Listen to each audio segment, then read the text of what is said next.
Joyeux anniversaire Marodi. Joyeux anniversaire. Joyeux anniversaire à Marodi TV. Joyeux anniversaire à toute la communauté Marodi. Big Boss et Marodi TV. Joyeux anniversaire à Marodi. Joyeux anniversaire à Marodi TV. Joyeux anniversaire lay doon sax.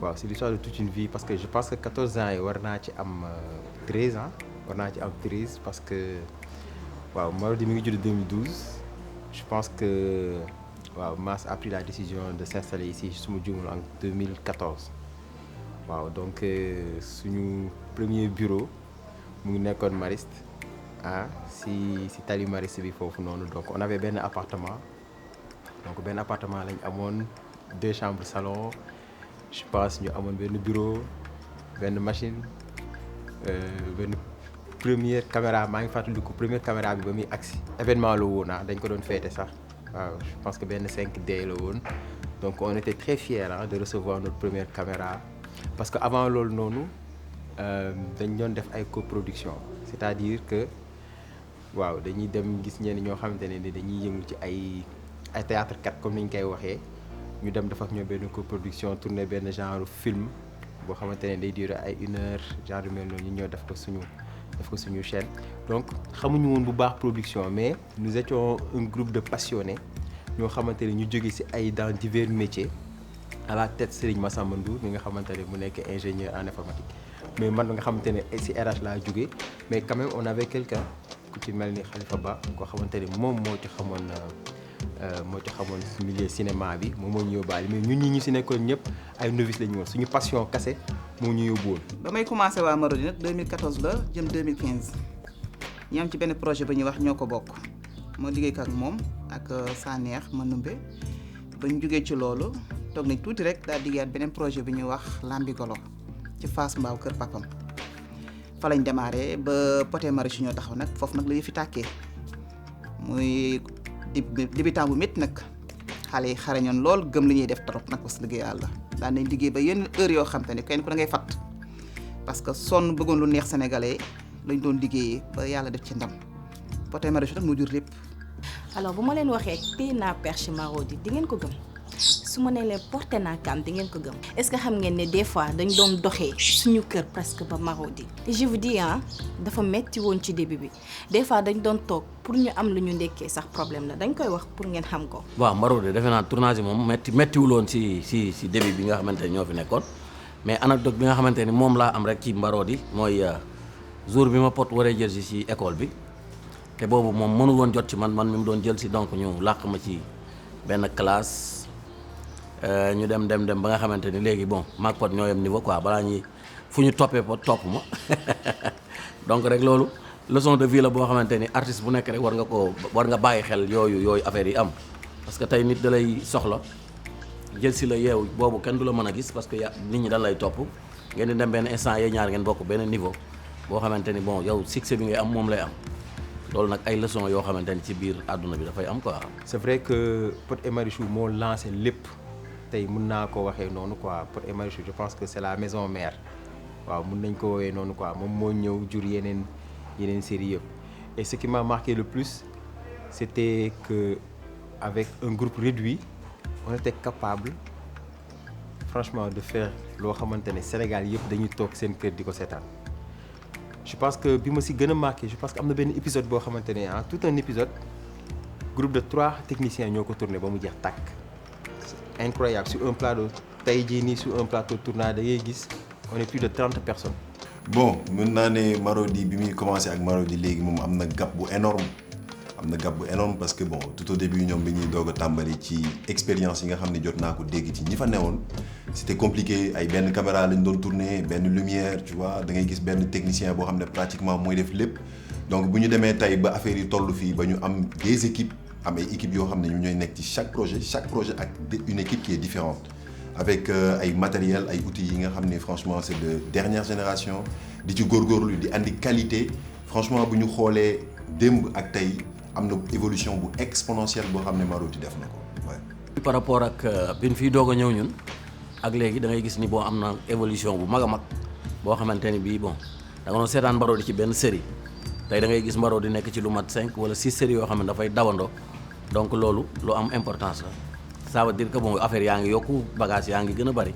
différence am na ci lu bëree bëri ndax boobu dañuy door gars yi dox dañuy door a door moo ci nekkoon mu métti woon par rapport léegi nag gars yi avancé nañ ci matériel ci technique bi ak nu ñuy organiser wu macha allah avancé nañ ba day dëggee dëgg rek par rapport bu njëkk bi. J'ai vu aussi l'évolution de Marodi parce qu'avant on faisait au tout début 2-3 productions. Aujourd'hui on se retrouve avec une dizaine de productions, avec beaucoup de choses qui se font en même temps et la machine continue de tourner dans la joie, dans la bonne humeur, avec l'implication de tout le monde sur toutes les différentes échelles. Une autre chose dans cette évolution, c'est la diversification. On ne fait plus seulement de cinéma familial, on entre dans le thriller, on entre dans plusieurs autres choses qui vont être encore des surprises que Marodi réserve. Et je suis sûre que dans les 14 prochaines années, on pourra encore vous bluffer à travers les émotions qu'on vous donne. Bi may intégré Marodi, boobu xale bu ndaw laa woon maa ngi koy def via benn casting Blaise Senghor. Après casting bi ci lañ ma daal di woo ci benn publicité Aïda. Bi ma defee pub bi ba pare mu nekkoon benn loo xamante ni mosuma ko woon dund benn expérience bu bees benn xale bu ndaw après nga jékki saa rek sa vie changé. Alors quand j'ai intégré Marodi, j'ai découvert la cuisine interne où tout le monde travaille main dans la main, que ce soit les techniciens, l'équipe créa, même le top management. Aujourd'hui, DG, il peut s'impliquer dans l'écriture, il peut s'impliquer dans la réalisation et tout le monde peut apporter sa touche parce que le plus important quand on fait du cinéma, c'est de toucher les cœurs et les émotions. Donc on veut avoir l'avis de tout le monde. Ça, c'est quelque chose que j'ai découvert ici et qui m'a profondément marquée. J'ai intégré Marodi en 2021 lors du tournage de Impact. Et pour la plupart du temps d'ailleurs, j'ai le rôle d'une maman. Et au fil du temps, de série en série, je peux dire que Marodi est devenue une famille, une grande famille, une seconde famille pour moi. Une famille parmi les acteurs, une famille parmi les techniciens aussi. Je me souviens sur le premier épisode, quand on voyait par exemple tey benn série bu mel ni Café avec di am ay 400 000 vues ñun on pouvait même pas espérer avoir 100 000 vues ci benn épisode ñun on s'était dit peut-être suñu amoon ay 50 000 vues sax peut-être lu garaaw la quoi. Donc pour dire que l'objectif sax c'était pas les vues mais c'était plus faire quelque chose loo xamante ne Sénégalais dinañ ko bëgg.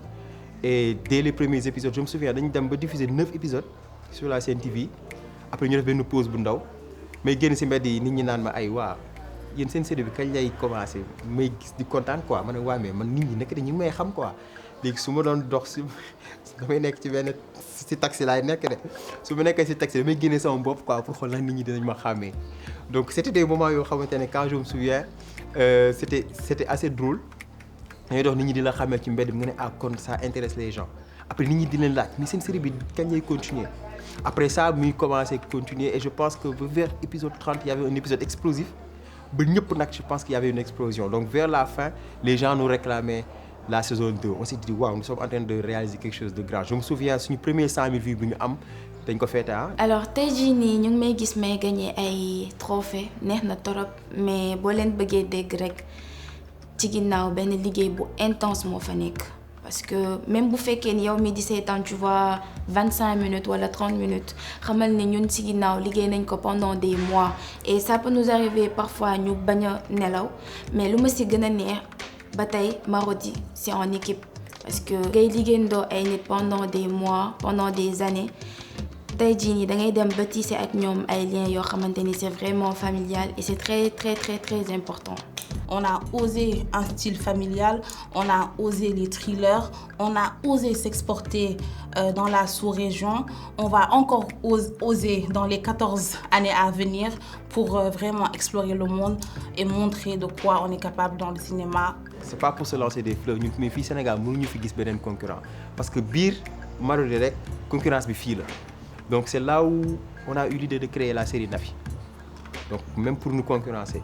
Série Nafi ñëw mais en plus de ça jeexul après il y a eu la série Maîtresse et je pense que série Maîtresse mooy série bi nga xamante ne moo propulsé Marodi à l'échelle internationale ñun naaw nag waaw là moom on parle de Maîtresse partout on parle de Marodi partout tey amul fenn foo xamante ne da nga fay dem en Afrique et on ne te parle pas de Marodi. li tax tey jii expansion boobu am mën nañ ne partenariat yi nga xam ne Marodi mi ngi koy def ak les acteurs internationaux par exemple ay acteurs yoo xam ne yu nekk ay Côte d'Ivoire quand on voit Impact une série comme Impact il y a des Ivoiriens il y a des Sénégalais il y a des Gabonais te loolu c'est un cocktail super important parce que loolu mooy tax ñu mën a attirer yeneen nationalités yi de telle sorte que série bi day gën a am une expansion une ouverture qui je dirais c'est exponentiel et ça franchement il faut le reconnaître Marodi mi ngi ciy dox ay jéego mi ngi koy def mi ngi tax tey jii ñu xam les acteurs sénégalais da ngay gis ay nationalités yoo xam ne sax da lay leer ni ñii dégguñu wolof xamuñu dara ci wolof xamuñu dara ci suñu culture mais suñu série yu ñuy seetaan moom moo leen di permettre ñu am benn kumpa bu ñu am ci Sénégal bu ñu am ci sénégalais yi te loolu noonu ça participe activement au tourisme sénégalais et yu mel noonu dañ ko war di vulgariser yu mel noonu dañ ko war di fësal di ko jëmmal et franchement pour ça chapeau à Marodi. C'est vrai qu'avant Marodi, avant Le Piège, avant Impact, j'étais connu, mais Marodi a amplifié ça, je veux dire. Voilà. Grâce à des séries de grandes factures, telles que Le Piège, Impact, franchement, ma carrière est passée à un autre level, j'ai envie de dire. Et vraiment, merci Marodi. Et c'est pour ça que je dis que cette collaboration a été super, parce que voilà, ça m'a permis de montrer autre chose à mon public, de montrer quelque chose d'encore plus recherché. Et voilà, et je remercie Marodi d'avoir eu le nez creux en me sollicitant pour ces rôles-là. On était à 2-3 équipes, là on est avec une dizaine d'équipes. C'est 250 emplois permanents, sans compter les acteurs qui viennent, les équipes techniques qui se forment sur de petits projets et qui partent. Donc c'est vraiment un impact qu'on peut chiffrer bien visible que Marodi a sur l'entreprise, sur la société en général. C'est aussi un impact artistique et touristique. Récemment, nous avons eu la visite de personnes qui viennent jusqu'au Sénégal. Pourquoi? Parce que ces personnes découvrent le Sénégal, nos belles plages, nos sites à travers nos séries. Donc je pense que l'impact au-delà de l'emploi, au-delà du cinéma, c'est aussi social, c'est aussi touristique et ça fait découvrir notre pays à travers le monde. Moi, je suis Gemaline Ndongo, actrice congolaise, mais résidant en Côte d'Ivoire. Alors aujourd'hui, je suis devant vous parce que je vais vous parler de Marodi TV et qui est Marodi TV. J'ai eu à regarder plusieurs productions de Marodi TV et j'ai été étonnée de savoir même que je ne savais pas du tout que ce que je regardais était de Marodi TV jusqu'à ce que je découvre une des séries que j'admire beaucoup sur la chaîne aujourd'hui. Je me déplace, je viens découvrir qui est Marodi TV, je suis séduite et j'aime beaucoup. Et ce que j'aime énormément, c'est la diversité de cultures. Comment est-ce qu'ils arrivent à faire des séries qui arrivent à captiver tout le monde? Moi qui suis congolaise, moi qui suis suivie par tout le monde, des acteurs et des actrices sénégalais qui sont suivis par tout le monde, j'adore. Alors c'est une collaboration déjà assez fluide par les relations que j'ai avec les membres de Marodi. En premier, mon ami, mon grand frère Mas. On se connaît maintenant depuis 12 ans, on va dire quasiment au tout début de Marodi. Je crois que Marodi doit avoir 14 ans. Et au tout début, ça fait 13 ans que je connais Mas.